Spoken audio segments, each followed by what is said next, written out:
नमस्ते। एक देश एक चुनाव की बहस इस समय पूरे देश में चल रही है। खर्चा बचाया जाए ताकि लोकतंत्र मजबूत हो और लोकतंत्र की मजबूती में चुनाव एक साथ करा लिए जाएं। दिलचस्प है कि इसकी याद 9 साल शासन करने के बाद आई। इसकी याद कई राज्यों में जब खुद की सरकार नहीं है तब आई। लेकिन इन सब के बीच में चुनाव और चुनाव की प्रक्रिया को लेकर के बहस तो पूरे देश में हो रही है। और हम एक सैंपल उत्तर प्रदेश के घोसी विधानसभा के उपचुनाव का लेकर के कुछ परीक्षण इस बात का भी करेंगे कि चुनाव की वास्तविक स्थिति इस समय कैसी है, और इसके जरिए जरा सोचने और समझने की कोशिश करेंगे कि घोसी उपचुनाव लखनऊ से लेकर दिल्ली की सियासत के गलियारों में कैसा है। घोसी की गांव कस्बों की गलियों में जो एक तांता लगा हुआ है, चाहे वो एनडीए गठबंधन की तरफ से भाजपा के प्रत्याशी हों और चाहे वो समाजवादी पार्टी अपना इसे साख का चुनाव बना चुकी हो।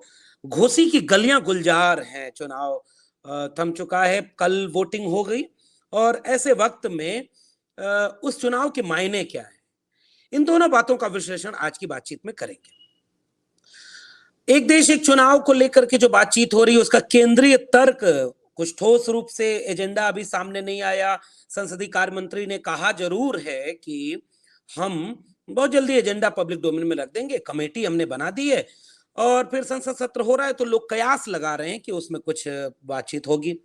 अब यह भी विरोधाभासी है कि अब संसद में बातचीत कहाँ होती है, वहां तो अपने काम पर मोहर लगाई जाती है। लेकिन इसके केंद्र में एक बहस तो आ रही है कि चुनाव के खर्चे बचाए जाएं और लोकतंत्र मजबूत किया जाए।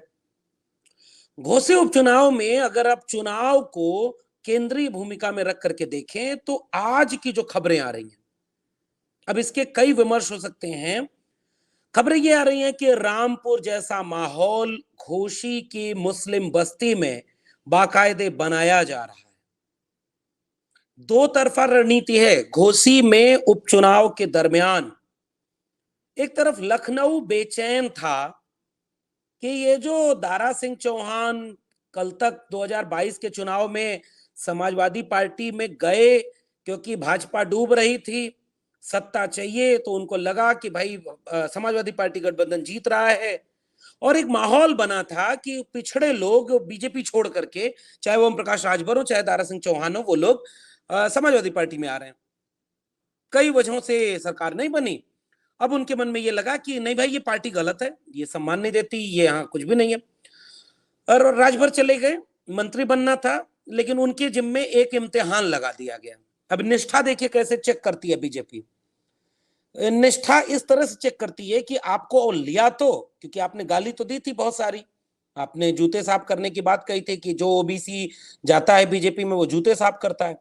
लेकिन जब ओम प्रकाश राजभर आ गए तो उनके जिम्मे एक इम्तिहान लगा दिया गया कि जाओ पहले घोसी उपचुनाव जितवाओ, तब तुम्हें मंत्री पद की शपथ दिलाएंगे। और पता नहीं क्या मजबूरी कि इस पर मान भी गए। चलिए ठीक है, ये उनकी सियासत, इसलिए वो दिन रात इसमें लगे हुए हैं। दारा सिंह चौहान भी इस मंत्री बनना चाहते हैं जिसके लिए वो विधायक रहते बन नहीं सकते थे क्योंकि वो समाजवादी पार्टी के विधायक थे। उन्होंने भी सीट पे इस्तीफा दे दिया और चुनाव लड़ने आ गए। तो दिल्ली वाले चाहते हैं कि यह चुनाव जो उपचुनाव है ये किसी भी कीमत पर बीजेपी जीत जाए। लखनऊ वाले चाहते हैं कि ये दोनों हार जाए, घोसी उपचुनाव हारे तो हम जरा इन दल बदलुओं से मुक्ति पा लें। उनके दबाव में वो नहीं आना चाहते। ऐसी राजनीतिक गलियारों में चर्चा है। कुछ दिन तक लखनऊ हावी रहा तो चुनाव बीजेपी पीछे चलने लगी। उनके गलियारों में ये बात होने लगी कि इन दोनों की छवि ठीक नहीं है। इन दोनों के ऊपर ये आरोप लग रहा है कि भाई इन दोनों की कोई निष्ठा नहीं, कोई विचार नहीं, ये अवसरवादी हो गए हैं। कल तक जिसके साथ थे उसके खिलाफ हो गए, उन्हें गाली देने लगे, और कल तक जिन्हें गालियां देते थे आज उनको सत्ता चाहिए तो इनके पक्ष में आ गए, और दोनों को मंत्री बनना है इसलिए दोनों दिन रात एक किए हुए। तो अंदर खाने घोसी में ये बहस चलने लगी कि बाहरी भगाओ। ये दारा सिंह चौहान, आपको याद होना चाहिए कि वो आजमगढ़ के रहने वाले हैं और घोसी में वो चुनाव समाजवादी पार्टी के टिकट पर 2022 के चुनाव में जीते थे। आप घोसी के पूरे मिजाज को अगर पढ़ना चाहेंगे तो घोसी का पूरा मतदाताओं का जो पूरा बेल्ट है उसमें सबसे ज्यादा 86,000 मतदाता मुस्लिम है। तो बीजेपी ने जब दिल्ली वालों को ये लगा कि ये लखनऊ वाला जीतने नहीं देना चाह रहे, तो दिल्ली के पर्यवेक्षक आकर के घोसी में डेरा डालते हैं। दोनों डिप्टी सीएम एक हफ्ते से डेरा डाल देते हैं। भाई समाजवादी पार्टी तो इसलिए लड़ेगी क्योंकि उसको भी ये साख बचानी है और इंडिया गठबंधन का साथ भी मिल गया। तो इंडिया गठबंधन इसलिए भी इस चुनाव को लड़ रहा है ताकि हम ये दिखा सकें कि ये जो नेता अपने को कह रहे हैं कि समाजवादी पार्टी पिछड़ों का कोई हित नहीं पा रही है, कुछ भी नहीं है, इनको ये हरा कर दिखाया जाए कि नहीं भाई हम विपक्ष में एक मजबूत भूमिका में है। इसलिए समाजवादी पार्टी के भी बड़े बड़े नेता घोसी में डेरा डाले हुए हैं।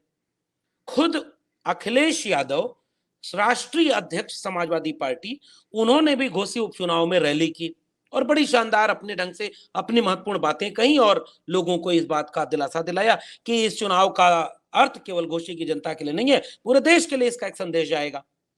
तो जब लखनऊ वालों की रणनीति और साजिश भारी पड़ती दिख रही थी और बीजेपी हारती हुई नजर आने लगी, तो पिछले कुछ दिनों में दिल्ली हावी हुआ, जो हर बार होता रहा है। दिल्ली ने नियंत्रण रखा, दिल्ली ने 2 पर्यवेक्षक घोसी भेजे और दोनों पर्यवेक्षक जब से यहां बैठे तब से प्रशासन को याद आया, अरे हम कहां गुम हैं, कहां हम सबको निष्पक्ष चुनाव कराने लगे, बीजेपी की सरकार है। प्रशासन ने अपना काम शुरू कर दिया। वहां से रिपोर्ट जो खबरें आ रही हैं वो ये कि जितने प्रधान कोटेदार ये सारे लोग जो बीजेपी के पक्ष में सीधे खड़े नहीं दिख रहे हैं या उनकी मदद नहीं कर रहे हैं, उनकी कहीं मोबाइल जब्त कर ली, कहीं धमकी मिलने लगी, जो पूरे विधानसभा चुनाव में भी इसकी चर्चा खूब आई थी। घोसी में ये होने लगा जैसे दिल्ली मजबूत हुआ, घोसी में ये होने लगा कि दोनों डिप्टी सीएम वहीं बैठ गए एक हफ्ते से। घोसी में अब ये होने लगा कि जो सबसे बड़ा मतदाता वोट बैंक है उसको साधने की 2 रणनीति अपनाई गई। मुसलमानों के खिलाफ पूरे देश में जहर जो फैलाया जा रहा है उसको रोकने के लिए बीजेपी ने कभी कोई काम नहीं किया, लेकिन बीजेपी को मुसलमानों को के भीतर भी सेध लगानी है तो वो पसमानदा की बात कर रही है। कल्पना करिए, वो जाति जनगणना नहीं कराएंगे, वो जाति के हर एजेंडे को कभी मानेंगे नहीं, वो पसमानदा के विमर्श को भी नहीं जानते, लेकिन कुछ गलतियां जो सेकुलर डेमोक्रेटिक फोर्सेस की पॉलिटिकल पार्टियों से होती दिख रही हैं कि वो मुसलमानों के मुद्दे पर उतने मुखर नहीं है, उसका फायदा बीजेपी उठाना चाह रही और उसने अपने कई नेताओं को पसमानदा बस्तियों में जाकर पसमानदा के वोट मांगने के लिए प्रबुद्ध सम्मेलन कराने का काम किया। तो उधर से वो पसमानदा का वोट लेना भी चाह रहे हैं उनके नाराजगी और प्रलोभन के साथ, और दूसरी तरफ पुलिस प्रशासन की रिपोर्ट लगातार सामने आ रही है कि वो जो रामपुर में हुआ वो घोसी में हो रहा है, क्योंकि घोसी उपचुनाव के 4,24,743, ये आंकड़ा हो सकता है अपडेट न हो, लेकिन लगभग 4 लाख का वोटर, जिसमें 86,000 मुस्लिम मतदाता हैं। और मुस्लिम मतदाताओं के बीच कहीं से खबर आ रही है कि अंगूठा मैच नहीं होगा तो वोट नहीं डाला जाएगा, आधार कार्ड नहीं होगा तो वोट नहीं डाला जाएगा। डराया ऐसे जा रहा है कि वोटिंग प्रतिशत कम हो जाए, क्योंकि दिल्ली वालों को यह समझ में आने लगा था कि घोसी में कुछ तो गड़बड़ हो रहा है, कुछ लखनऊ वालों की चलते गड़बड़ हो रहा है और कुछ वहां के लोगों की अपनी नाराजगी और अपने गुस्से के चलते हो रहा है कि इनका कोई ठिकाना ही नहीं है भाई। एक तो ये बाहरी, दूसरे ये जब होता है तब इधर से उधर, इनको मंत्री पद चाहिए, इनसे क्या होगा। तो दिल्ली वालों ने बाकायदे ये ट्रिपल इंजन की सरकार और तमाम तरह से काम शुरू किया। तो मुस्लिम वोटर के सामने उनकी रणनीति ये काम कर रही है। चुनाव दिलचस्प इसलिए हो गया क्योंकि दलित वोटर मुसलमान के बाद 71,000 दलित वोटर घोसी में है, घोसी विधानसभा में।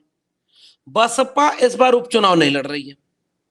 ये दीगर बात है कि आप बसपा की रणनीति को पता नहीं कैसे डिकोड किया जाना चाहिए कि जब लोकसभा का उपचुनाव आजमगढ़ में हुआ तो बसपा प्रत्याशी गुड्डू जमाली, शाह आलम उपचुनाव लड़ते हैं। उसके पहले बसपा उपचुनाव नहीं लड़ती रही है, आजमगढ़ में लड़ती है, फिर उसके बाद घोसी में उपचुनाव नहीं लड़ रही है बसपा। तो अब इस बात की कोशिश दोनों तरफ के खेमे कर रहे हैं कि ये जो 71,000 दलित वोटर है ये किधर शिफ्ट होता है।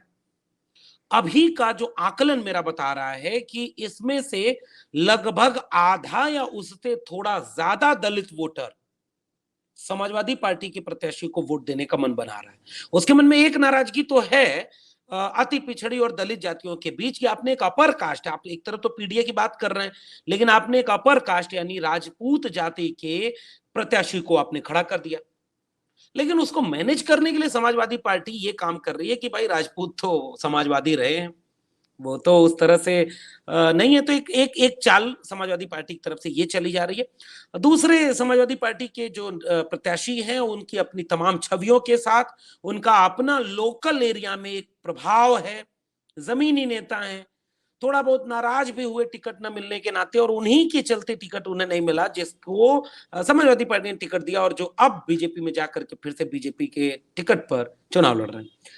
इसको लेकर के एक सिंपैथी बन रही है और कुछ समीकरण अंदर अंदर कई जातियों के नेताओं को समाजवादी पार्टी ने उन बस्तियों में भेजा, चाहे वो निषाद बस्ती हो, चाहे वो राजभर बस्ती हो, चाहे वो दलितों की बस्ती में और जातियां हो, उसका कुछ असर तो जो जागरूक है, समझदार है, प्रबुद्ध है, उस दलित खेमे में इसका असर देखने को मिल रहा है।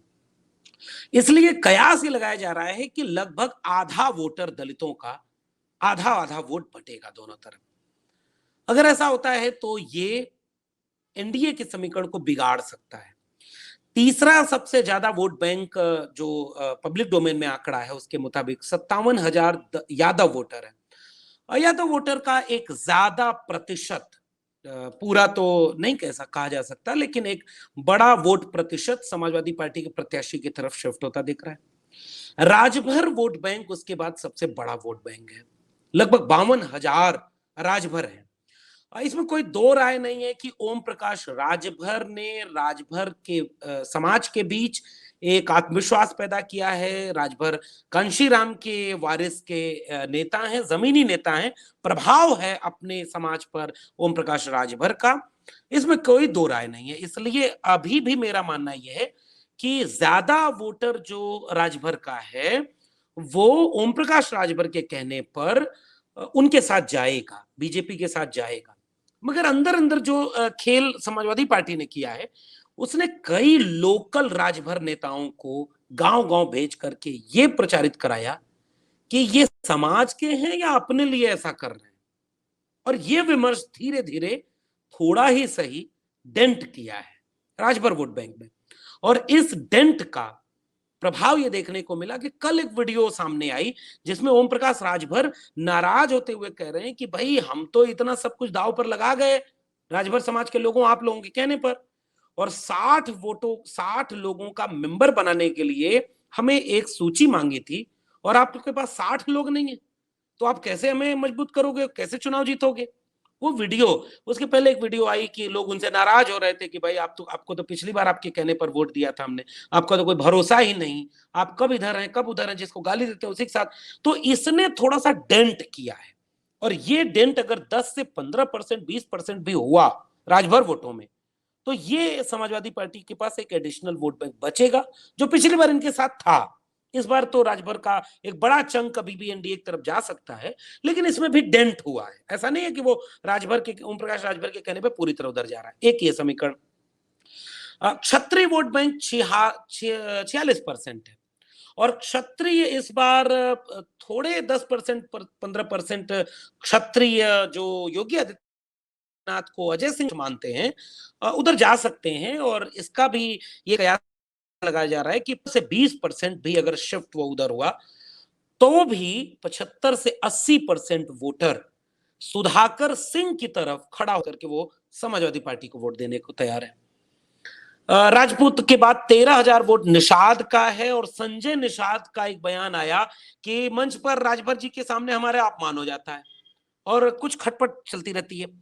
लेकिन फिर भी मैं कहता हूं कि संजय निषाद चूंकि मंत्री हैं, और कोई भी समाज जो अति पिछड़ा समाज है वो अपने नेताओं को बहुत सम्मान से देखता है, क्योंकि उनको लगता है कि हमारे पीछे कोई तो पैदा हुआ, तो उनका नेता उनके वोट की बोली भी लगा दे, कुछ भी कर ले, लेकिन उनका समाज तो उनके साथ खड़ा होता है।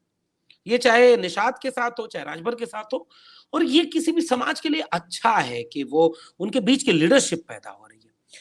लेकिन जब वो उनका नेता लगातार इस तरह के काम करे जिसमें लगे कि आपका परिवार तो मजबूत हो रहा है लेकिन समाज उतना मजबूत नहीं हो रहा, तो 5-10% वोट तो आपके से छिटकता है। समाजवादी पार्टी की कोशिश ये है कि निषाद वोट बैंक में भी अगर 10 से 15% सेंधमारी हमने कर ली, उसके बाद मौर्य वोटर 10,000 है, भूमिहार 9,000 है, ब्राह्मण वोटर आज भी एनडीए की तरफ शिफ्ट कर रहा है, मेजॉरिटी एनडीए की तरफ है, और साहू विश्वकर्मा और मौर्य जातियों को मिला दें तो ये सब और अन्य मिला दें तो तकरीबन 25 से 30,000 वोट हैं, जिसमें से 50% से ज्यादा समाजवादी पार्टी की तरफ दिख रहा है। इस वजह से और लखनऊ और दिल्ली के अपने मतभेद के चलते एक समय में यह माना जा रहा है कि इस सीट पर समाजवादी पार्टी का गठबंधन मजबूत स्थिति में दिख रहा है। बाहरी भगाओ, दल बदलुओं को सबक सिखाओ, ये परिवार और अपने बेटे बेटियों को खुद को मंत्री विधायक बनाने के लिए ये सब करते हैं। नाराजगी इस बात की घोषी में ठीक ठाक देखने को मिल रही है, जिसका फायदा समाजवादी पार्टी की तरफ मिलता दिख रहा है। लेकिन लखनऊ की साजिश को दिल्ली जब पकड़ ली और उसने इसे आन बान शान का चुनाव बना लिया, तो एक देश एक चुनाव के नाम पर निष्पक्ष चुनाव, सस्ते चुनाव करने की बात करने वाले इतने सक्रिय हो गए कि घोषी जीतने के लिए सारे बड़े बड़े लोगों को बिठा दिया। शासन प्रशासन जिस भूमिका के लिए इस समय उत्तर प्रदेश में जाना जा रहा है, उसे उस भूमिका के लिए तैयार कर दिया गया। और आतंक फैलाया जाए, डराया जाए, वोटर लिस्ट में छिड़खानी, जिसके आरोप समाजवादी पार्टी के लोग लगातार लगा रहे हैं। अगर ये हावी हो गया तो एनडीए भाई उपचुनाव है, उपचुनाव तो जिसकी सरकार होती है उसके पक्ष में झुकाव होता है। और अगर ये सब हरकतें भी कोशिशें जो डराने धमकाने और इस तरह की है, ये काम कर गई, तब तो वो जीत जाएगी, दिल्ली जीत जाएगी। लेकिन पेच ऐसा फंसा है कि घोसी ने नींद तो बेचैन कर दी।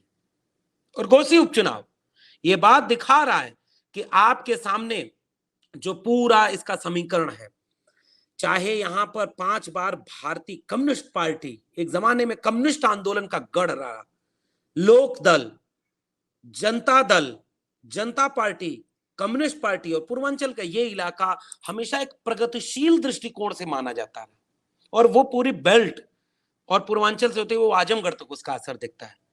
आज प्रगतिशीलता का भी इम्तिहान है।